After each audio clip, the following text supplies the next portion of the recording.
सुनई बेकर में होके दा गोदिया में ललनवा आंगन में चर्चा करई बेकर होके दा गोदिया में ललनवा आंगन में चर्चा कर नाना दो के ताना सुनावल नाना दो के ताना सुनावल गोतानो के मुँह चमकावल गुरुवर से अपना सुनई बेकर गुरुवर से अपना सुनई बेकर होके दा गोदिया में ललनवा आंगन में चर्चा करई बेकर होके दा गोदिया में ललनवा आंगन में चर्चा करई बेकर होके दा गोदिया में ललनवा आंगन में राम होके दा गोदिया में ललनवा आंगन में बड़की जेठानी करे माना माने बड़की जेठानी करे माने देवारा के करल फुटाने देवारा के करल फुटाने मुहवा में ताला लगावई बेकर मुहवा में ताला लगावई बेकर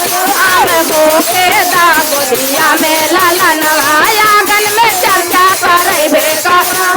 होके दा गोदिया में ललनवा आंगन में चर्चा करई बेकर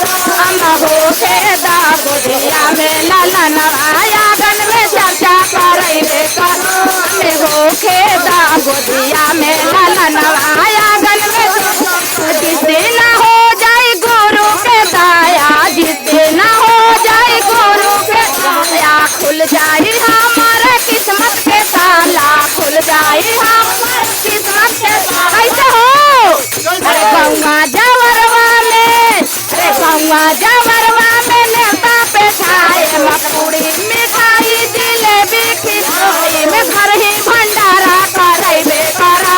घर ही भंडारा करई कराम होके दा गोदिया में ललनवा आंगन में चर्चा करई कराम होके दा गोदिया में ललनवा आंगन में चर्चा करई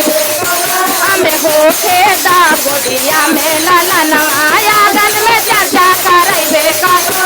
होके दा गोदिया में ललनवा आंगन में चर्चा करई बेकर होके दा गोदिया में ललनवा आंगन में चर्चा करई बेकर शंकर भगवान की जय।